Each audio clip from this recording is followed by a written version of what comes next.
Hello students, my self Amit Sharma. Last video में आपने देखा था कि हमने चैप्टर स्टार्ट किया था फिजिक्स 10th क्लास का इलेक्ट्रिसिटी। इलेक्ट्रिसिटी में हमने पढ़ा था कि इलेक्ट्रिसिटी क्या होता है, चार्जेस क्या होते हैं, चार्जेस के टाइप्स क्या होते हैं, और इलेक्ट्रिक करंट क्या होता है, इलेक्ट्रिक करंट का सिंबल, इलेक्ट्रिक करंट का फॉर्मूला और उसकी एसआई यूनिट। अब चार्जेस क्या होते हैं वो पढ़ लिए। चार्जेस आते कहाँ से हैं वो इस वीडियो में पढ़ेंगे। अब चार्जेस आते कहाँ से, वो एक फिनोमेना है चार्जिंग बाय फ्रिक्शन। ठीक है, चार्जिंग बाय फ्रिक्शन। अब फ्रिक्शन क्या है, फ्रिक्शन क्या है? Friction is a kind of force. मैं आपको बता दूं, फ्रिक्शन एक तरह का फोर्स है। फ्रिक्शन एक तरह का फोर्स है। आपने फोर्सेस बहुत सारे पढ़े होंगे, but friction is a type of force. अब हमने दो बॉडीज दी, ए और बी। इन दोनों बॉडीज को एक दूसरे के अगेंस्ट रब करवाया, मतलब इनके बीच में रबिंग करवाई। जब इनके बीच में रबिंग होगी तो इस रबिंग की वजह से क्या होगा, जब दो बॉडीज के अगेंस्ट रबिंग होगी तो इन बॉडीज के बीच में क्या होगा, इस रबिंग की वजह से फ्रिक्शन प्रोड्यूस होगा। क्या होगा? फ्रिक्शन प्रोड्यूस होगा। अब रबिंग ने अपना काम किया, फ्रिक्शन प्रोड्यूस करवा दिया। फ्रिक्शन भी अपना एक काम करेगी, एनर्जी प्रोड्यूस करवाएगी। कौन सी एनर्जी? Heat energy. समझ में आई आपको बात? अब ये हीट एनर्जी अपना काम करेगी। हीट एनर्जी क्या करती है, जो हीट प्रोड्यूस हुई इन दोनों के बीच में, उसकी वजह से हुआ क्या, इस हीट ने क्या करवाया, एक बॉडी में से इलेक्ट्रॉन लूज करवाए और दूसरी बॉडी से इलेक्ट्रॉन गेन करवाए। सपोज एक बॉडी में इलेक्ट्रॉन लूज किए तो वही इलेक्ट्रॉन दूसरी बॉडी गेन कर लेगी। इस ए बॉडी ने इलेक्ट्रॉन लूज कर दिए, वही इलेक्ट्रॉन बी बॉडी ने गेन कर लिए, लूज भी कर दिए। ठीक है, अब बात बताऊं मैं आपको, जो बॉडी लूज करती है इलेक्ट्रॉन, उस पे जो साइन, उस पे जो वो आता है पॉजिटिव का। ठीक है, और जो बॉडी गेन करती है उस पे चार्ज आता है नेगेटिव। ठीक है, अब पॉजिटिव और नेगेटिव, पॉजिटिव किस पे आया, जो लूज कर रही है, नेगेटिव किस पे आया, जो गेन कर रही है। अब पॉजिटिव आया कैसे? अब हमने पढ़ा हुआ है 9th क्लास में कि एक बॉडी में जितने प्रोटॉन्स होते हैं उतने इलेक्ट्रॉन्स होते हैं, मतलब बॉडी इलेक्ट्रिकली न्यूट्रल होती है। दोनों प्रोटॉन्स और इलेक्ट्रॉन बराबर है। जब ये दोनों बराबर हैं और अब इस बॉडी में से इलेक्ट्रॉन लूज हो रहे हैं, लूज हो गए मतलब कम हो गए। जब कम हो गए बट प्रोटॉन्स क्या है, उतने ही हैं, तो जो पहले बॉडी इलेक्ट्रिकली न्यूट्रल थी, अब वो उस बॉडी में जो चार्ज हो गया वो क्या हो गया, पॉजिटिव। ठीक है, बिकॉज इलेक्ट्रॉन कम हो चुके हैं। सो इसलिए जिसने लूज किया वो पॉजिटिव, अब जिसने गेन किया, अब बी बॉडी में भी क्या है, इलेक्ट्रिकली न्यूट्रल, मतलब इसमें भी जितने इलेक्ट्रॉन्स हैं उतने ही प्रोटॉन्स हैं। ये क्या कर रही है, इलेक्ट्रॉन गेन कर रही है। इलेक्ट्रॉन गेन करेगी तो इलेक्ट्रॉन ज्यादा हो जाएंगे, तो पूरी बॉडी में चार्ज क्या हो जाएगा, negative, because electrons are negatively charge. ठीक है, सो जो गेन करेगी वो नेगेटिव, जो लूज करेगी वो पॉजिटिव। ठीक है, इसको समझाने के लिए एग्जांपल लेते हैं। एक लिया हमने सोडियम एटम Na। इस Na का एटॉमिक नंबर होता है 11।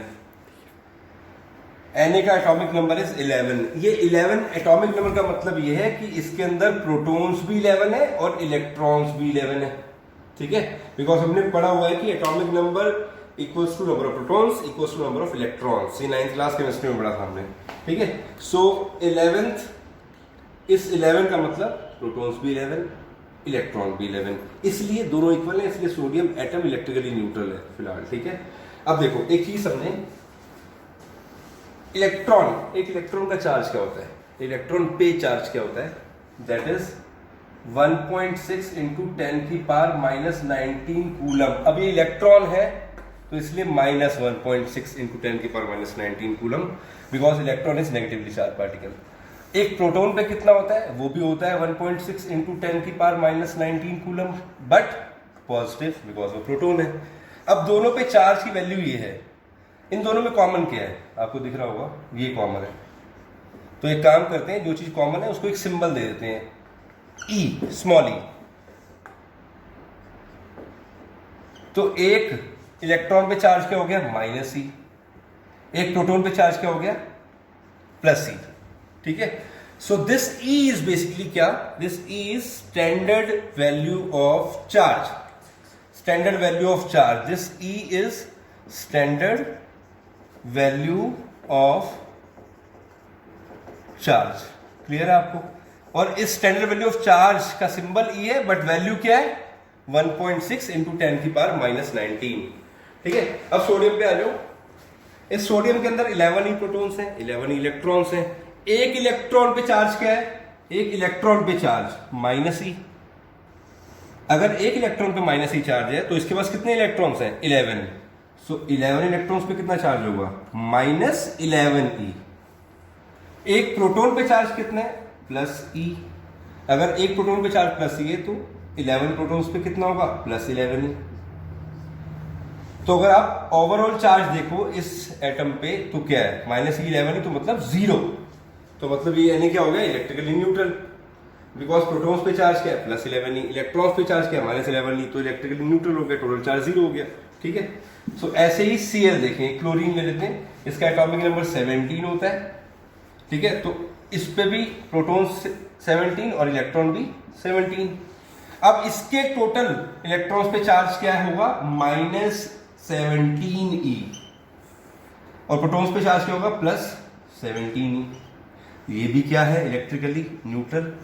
ठीक है, अब यहां पे सोडियम क्या करेगा? लूज करेगा, बिकॉज इलेक्ट्रॉनिक कॉन्फिगरेशन क्या है? 2,8,1। स्टेबल होने के लिए इसको एक लूज करना पड़ेगा। जब एक लूज करेगा, जब एक लूज कर दिया, क्या लूज किया? इलेक्ट्रॉन। प्रोटॉन्स उतने ही है, इलेक्ट्रॉन लूज किया। जब इलेक्ट्रॉन लूज करेगा तो इलेक्ट्रॉन कितने रह गए? 10 इलेक्ट्रॉन्स रह गए। अब आफ्टर लूजिंग जब इस पर इलेक्ट्रॉन लग गए 10, तो चार्ज ऑन इलेक्ट्रॉन क्या हो गया? Minus 10 E. But charge on proton क्या है? सेम है, उतना ही रहेगा। सो प्लस 11 ई। क्लियर? जब प्रोटॉन्स उतने ही हैं, प्लस 11 ई, इलेक्ट्रॉन्स कम हो गया तो ओवरऑल चार्ज क्या हो जाएगा? प्लस 1 ई। कोई दिक्कत? अब इस पे आ जाओ, जो इसने लूज किया वो इसने गेन कर लिया। तो आफ्टर गेनिंग क्या होगा? क्लोरीन के अंदर आफ्टर गेनिंग प्रोटॉन्स बढ़ गए, सॉरी प्रोटॉन्स सेम ही है, बिकॉज प्रोटॉन्स में कुछ नहीं होगा। प्रोटॉन्स इसमें भी सेम रहेंगे, इसमें भी सेम रहेंगे। जो होगा वो इलेक्ट्रॉन्स में होगा। इसमें इलेक्ट्रॉन लूज किया, बट जो इसने लूज किया वो इसने गेन कर लिया। ठीक है, तो इसमें कितने इलेक्ट्रॉन्स है? 17। अब कितने हो गए? 18। तो 18 इलेक्ट्रॉन्स का चार्ज क्या होगा? Minus 18 E. बट प्रोटॉन्स का चार्ज क्या रहेगा? सेम रहेगा, प्लस 17 ई। सो ओवरऑल क्या हो गया? माइनस 1 ई। अब मैंने यहां पे आओ एक बार, मैंने यहां पे क्या समझाया था आपको? जो लूज करेगा उस पे साइन क्या होगा? चार्ज का पॉजिटिव। और जो गेन करेगा उस पे साइन क्या होगा? नेगेटिव। अब यहां पे सोडियम क्या कर रहा है? सोडियम लूज कर रहा है। लूज करने के बाद साइन क्या आया? Overall positive. क्लोरीन क्या कर रहा है? गेन कर रहा है। तो गेन करने का साइन क्या आया? Overall negative. समझ में आ गई बात आपको? ये पॉजिटिव नेगेटिव का चक्कर खत्म हुआ। अब इससे ना एक जनरल फॉर्मूला बना लेते हैं, वो जनरल फॉर्मूला जो आप यूज करेंगे न्यूमेरिकल्स में। अब देखो यहां पे देखें, प्लस 1 ई माइनस 1 ई, इसका जनरल फॉर्मूला उठाते हैं। प्लस 1 ई, ये ई आपको मैंने बताया, ई क्या होती है? Standard value of charge. ठीक है, दिस 1 इज, ये 1 क्या है? This 1 is numeric value. अब जनरल फॉर्मूले के लिए इसको हम ले लेते हैं क्या? n। और ई तो ई है, पॉजिटिव तब है जब वो लूज कर रही है। अब ये है क्या? ये प्लस एन ई है क्या? This plus n is charge on the body which is denoted by Q. So this Q is equal to plus n e. And for chlorine उस पर अगर हम आए तो क्या है? Minus 1 e. तो उसका क्या हो जाएगा? Q is equal to minus n e. So in this Q is charge या क्वांटिटी ऑफ चार्ज। ठीक है, and n is numeric value या नंबर ऑफ इलेक्ट्रॉन्स। ठीक है, और E क्या है? स्टैंडर्ड वैल्यू ऑफ चार्ज, जो मैंने आपको बता दिया ऑलरेडी। ठीक है, इस स्टैंडर्ड वैल्यू ऑफ चार्ज की वैल्यू फिक्स होती है, दैट इज 1.6 इंटू 10 की पावर माइनस 19। अगर प्रोटॉन्स के लिए लोगे तो प्लस में आ जाएगी, इलेक्ट्रॉन्स के लिए लोगे तो नेगेटिव में आ जाएगी। That's it. So this is it for today class. आज हमने क्या पढ़ा? आज हमने पढ़ा कि चार्जेस जो थे वो थे क्या? वो बढ़ चुके थे, बट चार्जेस आए कहाँ से वो हमने पढ़ा। चार्जेस कहाँ से है? जब हमने दो बॉडीज को रब किया, रब करने से फ्रिक्शन आया, फ्रिक्शन से हीट प्रोड्यूस हुई। उस हीट ने क्या किया? एक बॉडी में से लूज करवाए इलेक्ट्रॉन्स और एक में गेन करवाए। जिसने लूज किए वो पॉजिटिव, उस पर चार्ज आया पॉजिटिव, जिसने गेन किया उस पर चार्ज आया नेगेटिव। उसको हमने समझा Na और Cl से। Na के अंदर 11 थे तो 11 ही प्रोटॉन्स 11 इलेक्ट्रॉन्स, जिसकी वजह से प्रोटॉन्स का चार्ज था -11 ही, इलेक्ट्रॉन्स का चार्ज था -11 ही, प्रोटॉन्स का चार्ज था +11 ही, ठीक है, because electron are negatively charge, इसलिए उसका चार्ज क्या हो गया -11 ही। सो इलेक्ट्रिकली क्या हो गया न्यूट्रल, बट स्टेबल होने के लिए इसने क्या किया, एक इलेक्ट्रॉन लूज किया। जब लूज कर दिया तो इलेक्ट्रॉन का चार्ज क्या रहेगा -10 ही, बट प्रोटॉन्स उतने ही हैं तो उसका चार्ज सेम है +11 ही, तो इलेक्ट्रिकली क्या हो गया चार्ज 1e +1e। ऐसे ही क्लोरीन ने गेन किया, इस पे चार्ज क्या रह गया -1 ही। क्लियर है? So this is a value of E। What is E? E is standard value of charge. So इनसे हमने निकाला एक general formula, that is Q is equal to NE। Q is amount of charge, N is numeric value and E is standard value of charge।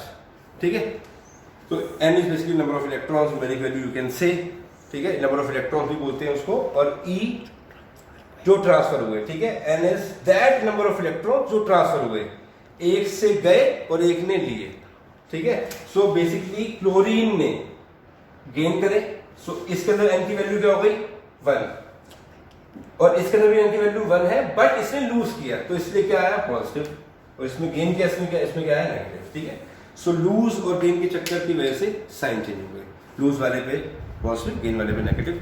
So that's it for tomorrow. अगर आपको कोई doubt है तो आप video में comments कर सकते हैं। समझ में आया, अच्छा लगा तो आप लाइक करें, सब्सक्राइब करें। अब मिलते हैं।